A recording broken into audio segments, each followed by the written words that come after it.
Saya itu pemuja Allah yang serius. Sama ya pemuja Allah, tapi kan kadang kurang alim. Saya ini pemuja Allah serius. Saya itu kalau ngaji, ya ngaji biasa belajar, itu sering nangis, nangis seneng. Misalnya saya baca tadi, Miftahul Jannah la ilaha illallah, lung kunci kok dikasihkan. Kita ini masuk neraka gak pantas, enggak bawa kuncinya kok masuk gitu. Harusnya kita ini masuk surga, kita kan pegang kunci surga, gak pegang kunci neraka. Maka aneh kalau kamu masuk neraka itu aneh. Coba kita pegang kunci surga apa kunci neraka? Tapi kadang teman saya suka neraka ora ono kuncine. Karena tidak ada pintunya. Terus saya bilang, kamu kok tahu? Memangnya mau ke sana kata saya. Saya tidak punya rencana tahu neraka. Dan saya meskipun guyon itu serius. Bedanya orang alim sama ndak itu di situ. Kalau orang alim itu guyon itu masih benar, masih serius. Coba saya bacakan ayatnya. Ala inna auliya Allahi la khaufun alaihim wa lahum yahzanun. Terus lahumul busyra fil hayatid dunya fil akhirah. Artinya kalau mungkar nangkir dengan penampilan garang gitu, berarti ada ketakutan apa enggak? Ada. Padahal ciri utama walinya Allah tidak ada ketakutan. Makanya itu termasuk dalilnya Sayyid Muhammad. Tidak semua orang alami seperti itu, karena wali-wali itu la khaufun alaihim wa lahum yahzanun. Wa ana kiai ketemu karena kerja buat tidur wedek. Iku dreseke ora kok pertanyaan itu, nak konan santri piye? Lho isen wis kiai dihanjuti mungkar nakir. Malu gak kira-kira? Mesti pelengahan konan santri piye? Nak jawabannya gampang karena pernah ngajar tauhid. Makanya Sayyidina Ali ini ceritanya ada di kitab Nurul Dholam. Sama lihat di kitab Nurul Dholam karangannya Syekh Nawawi Banten. Itu Sayyidina Ali itu ya, andekan orang biasa mungkin ya agak-agak hasud, tapi ini wali gak boleh kamu katakan hasud. Dia itu mangkal sama Umar. Orang kok setiap orang pernah dibentak. Apa dia berani bentak mungkar nakir? Penasaran dia. Bagaimana perangnya Umar itu berlanjut enggak gitu kira-kira. Akhirnya minta, ya Allah saya minta kasyaf. Ya karena yang minta Sayyidina Ali karena mau wajah dituruti sama kasyaf. Dilihat Sayyidina Umar pas meninggal itu. Jadi hasud itu ya kadang penting asal baik. Loh betul, bahasa Kanjeng Nabi kadang la hasada illa fisnaten. Itu Nabi bahasakan ya hasad. Gus Verson saja yang nafsirkan ghobtoh itu kan gaya-gayanan sebagai ulama. Aslinya Nabi ngendikannya itu la hasada illa fisnaten. Ulama yang ganti itu namanya ghobtoh. Wong Nabi sendiri nyebut hasad kok kamu tafsiri ghobtoh. Ya hasad ya hasad. Udah enggak usah ditawil-tawil pokoknya gitu. Kalau sampean enggak percaya enggak apa-apa. Kok gitu aja kok repot. Karena sampean enggak percaya kemungkinannya dua. Satu enggak ngerti. Dua sama-sama alim. Kan dari awal kalau sama-sama alim kan laisa li alimin ayyuqallida aliman akhir. Kita enggak perlu saling mengikuti. Ngapain hasud? Biasa aja. Akhirnya Sayyidina Ali kasut. Pas Umar bangun, setelah mati kan bangun, setelah meninggal bangun. Mungkar nakir datang dengan perang yang sangat garang. Itu digambarkan Sayyidina Ali, matanya itu kal kidril ghali. Kayak apa? Kendil yang apa? Menganga. Wah, seru. Sayyidina Ali senang, paling takut ini Umar. Senangnya bukan main. Wah, ini mesti takut Umar. Biasa. Ternyata enggak, Umar malah bangkit. Woi, mungkar nakir ya. Kamu tahu menghadapi siapa? Itu betul. Kamu itu menghadapi temannya ahabbal khalqi ilallah. Yang diandalkan temannya bukan dia.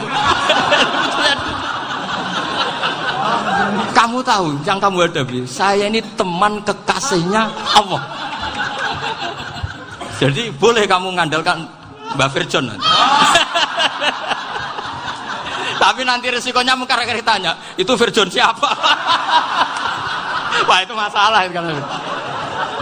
Makanya syaratnya wali itu harus ma'rufun fis sama. Di langit sudah populer. Makanya dulu ada orang yang saking seninya Abdul Qadir ditanya apa saja jamnya Abdul Qadir Al-Jilani itu aman karena beliau populer. Makanya program kita harus populer dulu di langit. Nah, itu nanti kalau dicatut oleh santri-santri nggak apa-apa. Kalau nggak populer nanti dicatat itu siapa? Masalah ini. Umar itu yang dibanggakan itu, kamu tahu saya siapa? Ya enggak tahu, saya ini temannya kekasihnya Allah. Temannya Muhammad, iya Muhammad Rasul. Wah mikir, waduh, repot. Loh di dunia aja gitu kan, temannya presiden, temannya panglima, apalagi ini temannya Sayyidul Awalin wal akhirin. Di dunia aja bilang temannya presiden, menteri, orang sudah takut, apalagi ini temannya Sayyidul Awalin. Hanya mungkar nakir terus konfirmasi sama Allah, gimana ya Allah ini ngadepi. Sebetulnya yang diadalkan itu temannya, bukan dia. Wah, akhirnya sama Allah dibilang, ya bu, ya sama seorang seperti itu bu yang sopan. Terus semenjak itu mungkar nakir itu nggak selalu berpenampilan seperti itu, sangat. Jadi semoga itu konsisten sampai nanti. Jadi kamu kalau ingin nggak takut mungkar nakir, jadi wali dulu. Karena syaratnya tadi hanya wali sing la khaufun alaihim wa lahum yahzanun lahumul busyra fil hayatid dunya fil akhirah. Jadi orang itu kalau ngaji itu harus khatam. Jangan semuanya kena pertanyaan. Dan kalau semuanya kena pertanyaan nanti repot. Kalau Nabi Muhammad ditanya waman Nabi juga. Nabimu siapa? Lu kan terus jadi aneh. Jadi makanya ketika Sayyid Muhammad semua ulama lah, enggak ada am kecuali ditaksis. Kecuali sifatnya Allah. Misalnya bikulli syai'in alim, ya benar-benar bikulli syai'in. Tapi kalau am semuanya pasti ada taksis. Meskipun dalam muhawarah muhadasah biasa. Misalnya contoh gampang, istri kamu baru seneng kamu, mas nak pengen apa-apa itu lapor aku, gak apa-apa mas, mesti aku seneng sama lapor. Iku dia aku pengen wayo. Wah langsung jadi apa wae. Mesti apa wae maksudnya kecuali itu gitu. Padahal kalau ngomong mas sampean ingin apa saja tak dukung. Sampean bilang pengen iku wayo. Kira-kira disetujui apa enggak?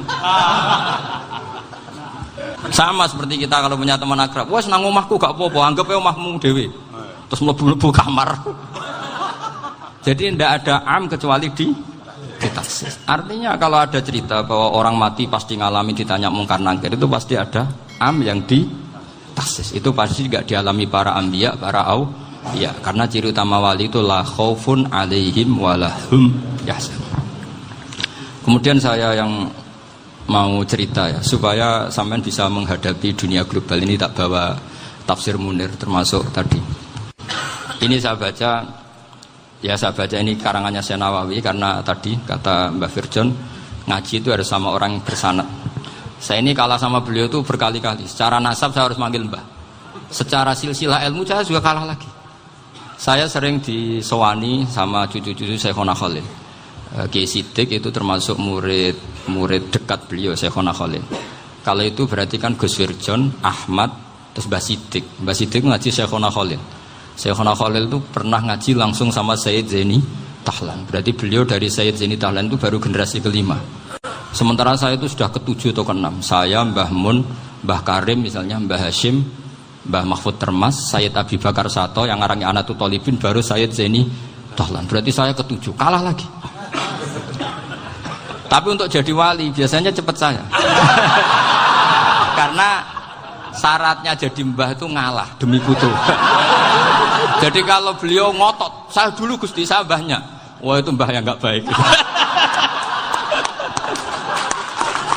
Pasti jatahnya dikasihkan apa? Cucunya dulu. Makanya Abdul Muthalib itu orang yang dapat wangsit, tapi yang jadi nabi itu cucunya. Jadi dalil saya banyak. Sebenarnya Abdul Muthalib itu sudah sering dapat wangsit. Karena saya bahasakan wahyu, Nabi yang protes, enggak Nabi kok dapat wahyu. Tapi sebetulnya Abdul Muthalib itu masyhur. Kalimat-kalimatnya menunjukkan bahwa beliau itu sudah dapat wahyu kalau nanti cucunya itu jadi Nabi. Makanya senangnya bukan main Abdul Muthalib sama Rasulullah. Putu seneng, mbah seneng putu. Jadi mungkin, jadi sampean enggak usah protes loh. Yang jadi wali kok cucunya. Betul.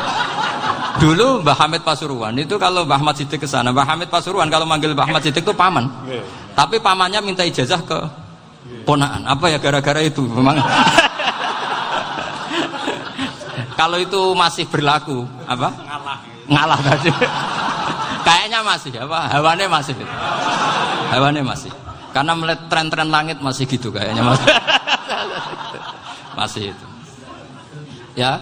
Tapi mbahnya tetap dapat jatah, tenang saja nanti. Tapi memang sebaiknya mbah itu legowo. Rasulullah Muhammad SAW itu terkenal min dzurriyyati Ibrahim. Tapi kata Rasulullah, ana dakwatu Ibrahim wa bisyaratu Isa. Aku nganti ngene iki barokah dongane Nabi siapa? Ibrahim. Jadi dongane Nabi Ibrahim nggih tiba teng putu. Jadi banyak bukti bahwa jatuhnya ke putu gitu. Tadi saya di kamar sama beliau berduaan. Nih Mbah sing dadi wali di sini. Aku webah. Cocokan tadi.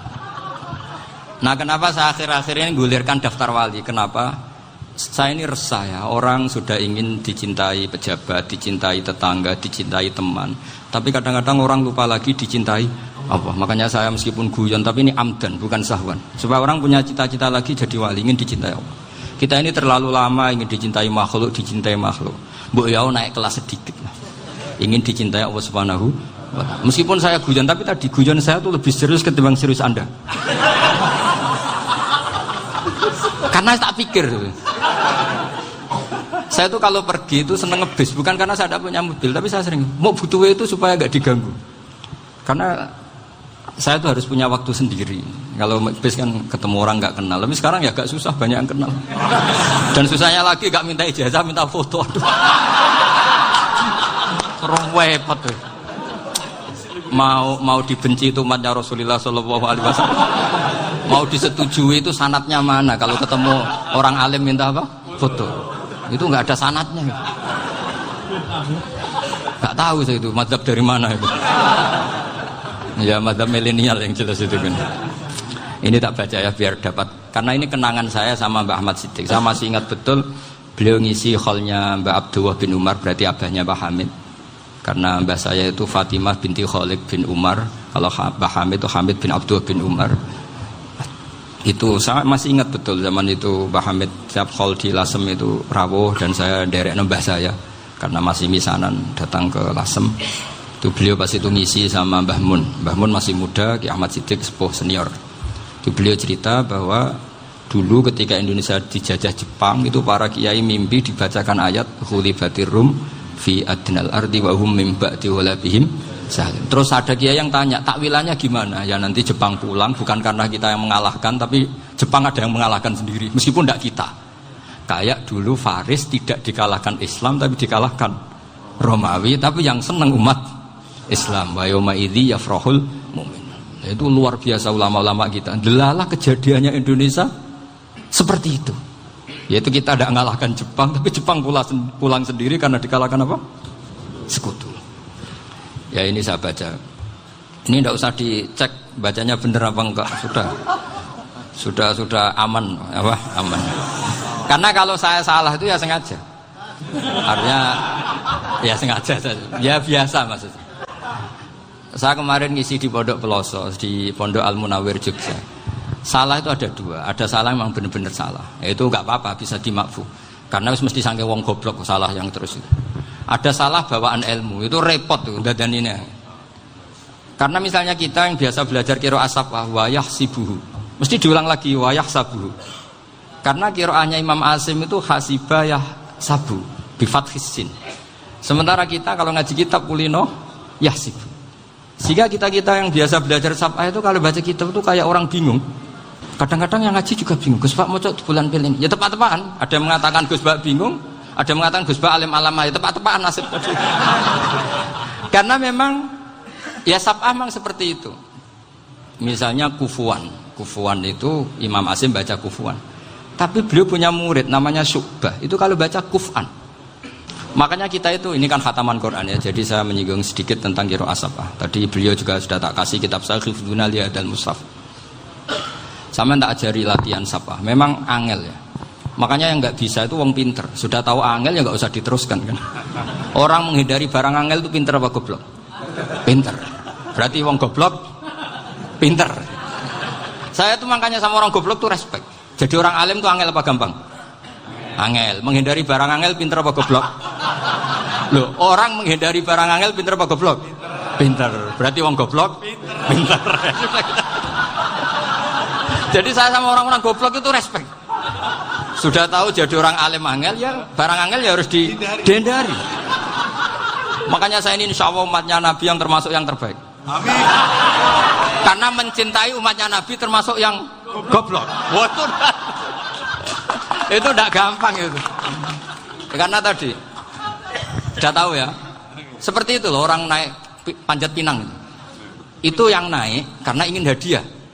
Yang nonton sudah tahu, wah licin kok dinaikin mau keplok ya. Tapi orang sepakat yang nonton juga pinter karena sudah tahu ribet kok. Tuku ning pasar rak kena lha opo menek. Sama-sama juga gitu. Ngalim tafsir angel, ngalim fikih angel. Nek karek ngaji ngrekam kan gampang. Itu pintar apa goblok? Pintar. Iya. Makanya kula niku mbok burohno ngono tok. Saya tadi dinasihati Mbak Firjon, muga-muga hati saya selamat. Saya itu meskipun kata orang banyak, muhibbin saya banyak, tapi saya insya Allah tidak riya. Saya itu pakai kitab namanya Tasbidul Fuad, itu karangannya Said Abdul Al-Haddad. Ketika beliau punya muhibbin banyak ditanya, bagaimana ya Habib Anda menjaga hati Anda? Jamnya Said Abdul Al-Haddad itu unik. Innama azzamu Allah. Mereka itu sebenarnya menghormati Allah, cuma butuh sarana, dan itu saya. Jadi saya tahu sampean semua itu mencintai Quran, mencintai sunnah Rasul, mencintai hadis-hadis Rasul. Cuma sampean kan karena nggak paham, terus manfaatkan saya. Jadi sebenarnya saya ini korban. Korban. Jadi saya mau riak gimana? Korban kok mau. Bangganya di mana tuh? Coba sampean misalnya ngaji tafsir, belajar sendiri kan susah. Terkibnya susah, maknanya susah, bahkan beli kitabnya kadang nggak kuat. Loh, untuk jadi alim tafsir itu kan harus beli kitab. Loh, saya sering belajar kitab itu jutaan. Tafsir Tobari, saya pernah beli kitab Fakhrur Razi itu berapa coba? 27 jilid. Karangannya Fakhrur, belum karangannya ulama modern, Imam Sya'rawi. Itu berapa jilid? Itu jutaan. Saya kemarin juga dihadiahi kitab Pak Quraish Shihab namanya Faidul Bari fi Syarhil Bukhari. Pak Quraish Shihab yang terkenal. Dia sering diskusi sama saya. Saya ngasih hadiah beliau ngasih hadiah saya. Oh itu harganya tidak kuat. Tidak kuat kadang di Indonesia nggak ada coba. Dan sama orang hebat menghindari kesulitan itu. Nah, kesulitan itu sebab ngaji ikut, kalau nggak paham dirukok rekamannya sudah gitu.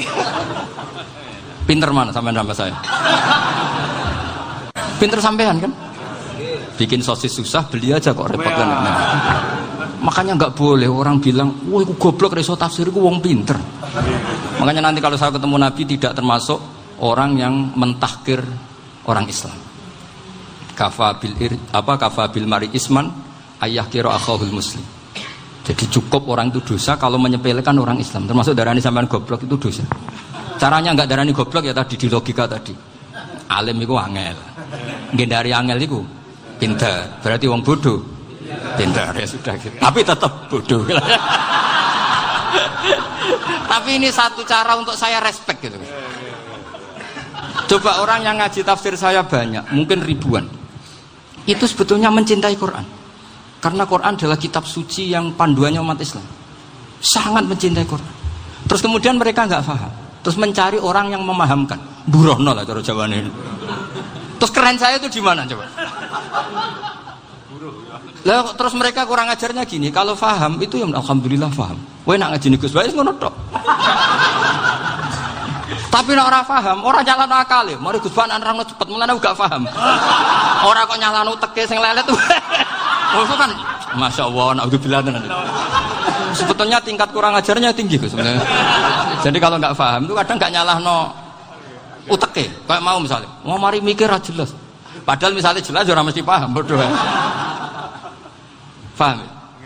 Jadi kata Said Abdul Haddad, innama azzamu Allah. Sebenarnya mereka itu sangat menghormati Allah. Makanya kita nggak perlu mengatakan wasilah itu kafir, nggak akan. Karena orang tawasul sama Rasulullah itu ingin dapat ridhonya Allah lewat orang yang dicintai Allah. Kita mencintai wali sebenarnya, wah itu kekasih Allah. Kita mencintai itu karena mencintai Allah. Sama seperti gini, kamu mencintai kangkung apa enggak? Sebenarnya sama sekali enggak. Tapi kamu ingin sehat, ada asupan gizi. Kamu ingin tubuh kamu sehat, butuh asupan gizi. Kemudian kamu makan kangkung. Apa terus kamu cinta kangkung kan enggak? Cinta kesehatan kamu sama. Orang yang mencintai saya sebenarnya ingin kepuasan rohani. Saya kan termasuk kiai yang torekonya gampang. Ini swarga kan akhirnya penggemarnya banyak. Coba kalau kamu neraka. Jadi sebetulnya Anda mencintai kepuasan Anda sendiri. Nah, saya ini korban. Makanya untuk masuk surga cepat saya, korban itu cepat. Da'watul mazlum la turaddu kan gitu. Laisa bainahu wa bainallah hijab. Jadi saya kalau donga langsung seret langit. Karena mazlum. Saya sinau tafsir itu, Mbak, sampean bayangkan ada tafsir itu sudah 27 jilid. Sing ngarang Fakhrur Razi itu bulatnya bukan main. Karena dia ahli filsafat. Bulatnya masyaallah. Sudah gitu sinau Jalalain kadang dikomen oleh Sawi. Sudah kita percaya Jalalain jebule dibuli Sawi. Percaya Sawi dikandani, "Oh iku Maliki ra Safi." Oh ribet. Sudah gitu sinau Qurtubi, sinau tafsir Tabari itu susahnya. Belinya susah, belajarnya susah. Padahal saya punya keluarga, punya istri, punya anak. Bayangkan kalau istri saya rewel kayak istri sampean. Wah itu, tapi alhamdulillah enggak. Sama sekali enggak. Allah sudah milihkan, wah ini bahaya kalau punya istri rewel. Imam Sibawai itu kitabnya banyak, tapi yang terbukukan hanya kitab Sibawai. Karena beliau kalau sudah belajar lupa istri. Hanya pas beliau di pasar, kitabnya dibakar semua sama istrinya. Karena dianggap saingannya. Ternyata yang dicerai tidak kitabnya, malah istrinya. Itu Imam siapa? Sibawai. Tapi alhamdulillah kitab saya nggak terbakar, aman. Saya teruskan ya. Jadi untuk menjaga riya dilatih innama azzamu Allah. Sebenarnya mereka itu menghormati Allah. Sehingga wasail-wasail itu sebenarnya nggak pernah jadi subjek pelaku utama, enggak. Tetap Allah. Sebab itu kata Sayyid Muhammad, kamu kok mengatakan wasilah itu kafir itu gimana? Ketika innallaha qad ba'atsa lakum taluta malika. Talut itu ya manusia. PD-nya itu apa? Inna ayata mulkihi ayyatiyakumut tabut fihi sakinatum mir rabbikum wa baqiyatum mimma taraka alu Musa wa alu Haruna tahmiluhul malaikah. Jadi beliau PD itu kalau bawa sunduk semacam peti sakti, sing di situ ada baqiyatum mimma taraka alu Musa wa alu Haruna tahmiluhul malaikah. Ya kayak semacam jimat, tapi saya bukan mensyariatkan jimat enggak, karena nanti banyak penjual yang pembohong juga gitu loh. Cuma cerita, kamu tidak usah mengatakan kafir dulu. Talut PD-nya kalau bawa sunduk semacam peti kesaktian yang di situ ada baqiyatum mimma taraka alu Musa wa alu Haruna tahmiluhul malaika. Sehingga Khalid bin Walid meskipun beliau sahabat dan menyaksikan wajah Rasulullah sallallahu alaihi wasallam, itu bawa sya'aratun min sya'aratihi Rasulullah sallallahu alaihi wasallam, bawa rambutnya Nabi. Perang kemana-mana itu diletakkan di pecinya. Nanti sama tanya lagi, masa pakai peci Khalid bin Walid ini? Wah panjang, sampai itu repot. Sampai tak warai ngaji usul fikih. Usul fikih itu kalau ngaji itu ada istilah tangkihul manat. Ini mesti ini wilayah yang kita bisa berdebat sama Mbah Firjon. Dulu itu musuh saya karena saya makili Anwar, beliau makili Peloso. Tapi tahu-tahu kalah tua terus saya mengundurkan diri. Di fikih itu ada istilah, ada tangkihul manat, ada tahqiqul manat, ada tangkihul manat. Tangkih itu kira-kira gini, lafadz hadis itu dibuang sekian untuk tahu bahwa itu madarul hukmi. Misalnya gini, tak beri contoh paling gampang. Sama harus paham, kalau nggak paham nggak pinter-pinter. Ja'a a'rabiyun ila Rasulillah sallallahu alaihi wasallam. Ya karena ini menghormati Mbah Ahmad Siddiq, saya orang alim, jadi ngaji ini tetap ada suasana alim. Ya harus ada suasana alim, nggak perlu jadi orang alim tadi susah. Sudah ngindari susah itu pintar, sudah itu aja. Jadi orang alim susah, ngindari barang susah pintar. Berarti orang tidak alim pintar. Nah, meskipun tetap sudah kita itu pegangi sampai mati nanti. Loh, jadi orang alim itu repot. Itu kata Imam Ghazali, kalau orang alim kalau mau masuk surga itu sama Allah nggak boleh. Kif, kamu nggak boleh langsung masuk surga. Coba cari umat kamu, syafaati dulu. Nah, saya takut nyari sampean tidak bisa kembali. Saya tidak punya rencana itu. Pokoknya mau masuk. Boleh sampean kuaduan. Aduan balik raroh dewe, wah repot nanti saya. Berat jadi orang alim itu berat. Ya saya teruskan ya. Ada tangkihul manat. Ja'a a'rabiyun ila Rasulillah sallallahu alaihi wasallam.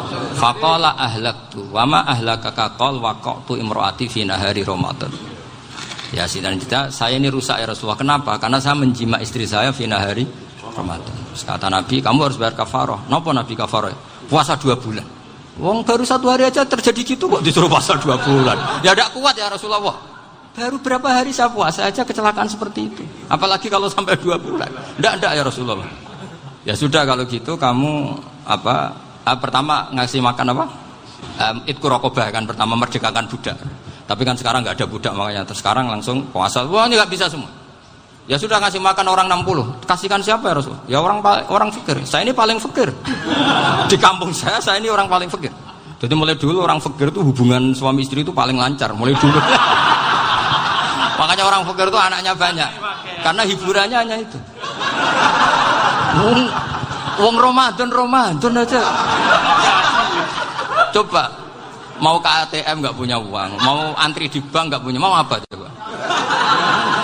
Itu mulai dulu. Ini sanadnya mutasil. Wah, akhirnya sudah sanksinya kan tadi ya idku raqabah atau puasa 2 bulan berturut-turut atau ngasih makan 60 orang miskin. Lalu kata ahli usul fikih, kata Arabi dibuang, nggak menjadi catatan hukum. Orang kota pun kalau melakukan itu juga kena sanksi yang sama. Imro'atau juga dibuang. Andai kan itu dilakukan untuk amatnya juga ketentuannya sama. Nah sekarang perdebatan antara Imam Syafi'i dan Imam Malik begini. Sekarang pertanyaan gini, jima istri itu hukumnya boleh apa haram? Boleh kan? Lalu kalau ada orang tanpa udzur kemudian makan siang-siang, cara Imam Malik hukumnya sama, harus kena sanksi yang sama. Karena sama-sama hadku hurmati Ramadan bi ghairi udzrin syar'iyyin. Sama-sama merusak hukum Ramadan tanpa udzur syar'. Lu jima itu tidak zina. Kan hukumnya jaiz. Nah, sekarang makan hukumnya jaiz, harusnya juga kena ketentuan yang sama. Cara pikirannya Imam Malik. Nah, alhamdulillah Imam Syafi'i gak setuju. Wah, cara setuju repot. Bahkan orang-orang Syafi'i sudah punya khilaf, kalau gitu minum dulu. Iya, biar gak kena. Iya, biar iftarnya pakai minum. Setelah minum baru jima kan. Ini sudah menyiapkan khilafnya. Ini khas Syafi'i ini, bongsong rekayasa hukum. Nanti bisa belajar jauh cara ngakali hukum. Makanya guyonan yang masyhur Gus Dur itu gitu. Ada seorang kiai atau Gus lah, ya punya salah, namanya manusia kan punya salah, entah cangkruk entah apa, pokoknya punya salah. Ada wartawan yang ngiranya semua kiai itu orang suci, sehingga tanya sama Gus Dur, Gus itu ada kiai kok, ya pokoknya salah lah. Gitu. Tapi jangan bayangkan dosa besar, enggak, kecil-kecil aja. Itu gimana itu? Padahal kiai kan orang suci. Jawabnya Gus Dur lucu. Ya justru yang boleh salah itu para kiai, kalau kamu nggak boleh. Loh, kok bisa Gus? Karena mereka tahu caranya tobat. Repot. Kalau kamu nggak tahu caranya, sama pelanggaran hukum itu ya harus pakar-pakar hukum. Itu yang tahu caranya rekayasa. Kalau kamu ya kena pasal kan ya. Jadi kamu jangan niru saya. Saya ini punya sekian cara untuk pembunuh. Nah, itu namanya khilaf. Makanya kata Sayyid Muhammad, kamu tidak usah anti khilaf. Karena Abu Hanifah itu membolehkan khilaf. Kitabul khiyal. Yang penting kamu soleh dulu. Setelah soleh nanti Allah maklumi. Soleh dulu, syaratnya soleh dulu. Kalau tidak soleh jangan. Contohnya gini, ada orang mau puasa lemes sekali, mau makan. Gampang. Kalau langsung makan kan kayak hadku hormati Ramadan biwiri udrin syar'iyyin. Aku langsung mau jembera sowan Mbah Firjon. Sudah status saya apa? Musafir. Ya, sudah berangkat aja sampai Tuban makan. Nanti kalau nggak jadi ya nggak apa-apa sudah. Kan mulai pergi sudah musafir. Saya tidak tahu nanti malaikat tertarik gebuki nggak tahu. Tapi itu ada khilafnya. Asal soleh. Karena kata Sayyid Muhammad dan semua kitab mengatakan itu. Kalau sama nggak tahu ya kebablasan. Nabi Ayub, nabi yang terkenal Gudiken itu siapa? Ayub ya. Nah, itu yang Israiliyatnya akan seru lah. Gudiken dikukur bek kreweng itu terlalu lah kalau itu. Untuk kreweng konti ning Arab ora ono kreweng itu sudah masalah itu. Singkat cerita, Nabi Ayub ketika diasingkan kaumnya itu kan nggak punya sumber makanan. Lah orang lelaki itu mulai dulu egois. Istrinya Nabi Ayub itu cantik sekali. Udah cantik, rambutnya bagus. Makanya kamu nggak usah tanya kenapa istrinya kayak banyak yang cantik. Ya, nah warasatul anbiya nggak boleh gitu. Kalau nggak cantik ya warasatul anbiya dari segi balak. Istrinya Nabi itu semuanya cantik. Nggak usah tanya sebabnya apa, pokoknya gitu, semuanya cantik. Singkat cerita, beberapa kali istrinya Nabi Ayub itu kerja demi bisa nafkahi Nabi siapa? Suatu saat itu tidak ada pekerjaan yang cukup untuk beli roti. Satu-satunya peluang dapat rezeki itu putrinya raja itu rambutnya berondolin. Terus ada sayembara siapa yang rambutnya bagus mau dibeli. Sampai rambutnya istrinya Nabi Ayub itu dijual. Nabi Ayub tersinggung karena itu mengurangi kecantikan. Jadi lelaki mulai dulu gitu. Udah nggak urun kalau istrinya nggak cantik itu komplain. Itu khasnya lelaki. Jadi kalau kamu gitu ada sanadnya juga, tenang saja ya. Komplain ya pegawaian itu. Saking mangkelnya Nabi Ayub terus ngendikan la adriban naki mi'ata sautin. Kamu akan saya pukuli dengan mi'ata sautin atau dengan 100 jambuan. Atau mi'ata dikhfin atau mi'ata apalah sesuai konteks zaman itu. Engko namune pecut tuku konti kok ribet lagi. Singkat cerita, akhirnya ketahuan bahwa istrinya menjual itu demi Nabi Ayub.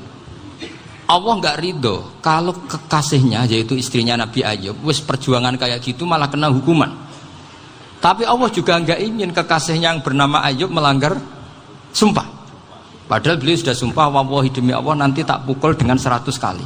100 kali dengan lidi lah misalnya, contoh yang gampang itu lidi. Akhirnya sama Allah dikasih satu solusi. Wa khud biyadika dikhsan fadrib bihi wala tahnas. Ya sudah, lidi itu ikat jumlahnya 100. Terus pukul sekali saja. Anggap saja sudah 100. Iku pangeran sing wari ngakali ngono iku pangeran. Tapi syaratnya soleh. Syaratnya soleh. Jadi kalau kamu anti khilaf berarti anti ajarannya Allah di ayat itu. Wa khud biyadika dikhsan fadrib bihi wala tahnas. Itu dulu ada, ini cerita di Ithaf, ini cerita terakhir, ini sudah, sama jangan nama sudah. Terus pengumuman tadi, yang nggak pernah sepuh ngutang saya itu haram tadi. Karena tadi saya punya kewajiban di rumah yang bisa menggugurkan ya kewajiban yang lebih besar. Lebih besar itu ya tadi, bisa pernah guru, pernah sepuh, yang jelas gak umur. Umur sampean menangkap itu, tua-tua serepet itu. Ada raja itu ganteng kaya, senengannya nikah perawan cantik. Oh, itu semua kampung mesti kenal. Mungkin digilir atau gimana pokoknya. Suatu saat ada pemuda suka sama perempuan yang di kampungnya, cantik sekali. Kemudian pemuda ini ternyata pekerja di kerajaan itu. Tiap hari ditanya, oh itu yang di kampung yang cantik siapa? Mau saya nikahin gini. Wah bahaya ini, saingannya raja. Jadi yang dibidik pemuda tadi itu saingannya. Si raja ini orang yang namanya raja kan gengsinya tinggi. Kaifatan kihuha wa qad ra'aitu qad qabbalaha rajulun. Kobok nekabi, saya itu pernah melihat dicium lelaki. Wah, gak mau. Gak gelem, kadang ditambung lan wakot kebal rajulun. Saya pernah melihat sendiri kebal rajulun, dicium oleh lelaki. Wah, sudah gak minat raja langsung. Gak keren. Suatu saat pemuda tadi nikahi perempuan itu. Rajanya marah-marah. Kamu lelaki gak punya harga diri gini. Gak punya selera, gak punya harga diri. Sudah pernah dicium orang kok tetap dinikah. Bilang ke raja, takrif manir rajul, lelaki itu siapa? Abuha. Kamu tahu lelaki itu siapa? Sopo? Abuha. Bapaknya. Saya kan hanya bilang rajulun. Pernah dicium lelaki. Lah pikirannya raja itu lelaki kue-kue ngene iki. Tapi butuhe canom mau raja ben gak sida itu aja tuh. Baru kayak digulirkan gitu wakot kebalah rajulun. Wah nggak mau. Setelah itu suatu saat pegawainya tadi nikahi perempuan. Kamu nggak punya harga diri gini. Kamu tahu mandir rajul apa abuha? Wah nak ngono aku gak poho. Lah monggo sakniki wis bojo kula. Ora trimo wis diambung wis macam-macam. Lah itu namanya khilah. Apa? Khilah. Kalau di balaghah disebut tauriyah atau apalah. Tapi saya tidak ngajari sampean seperti itu. Sudah pinter sebelum saya ajarin. Bangsa ngakali kan sudah pinter.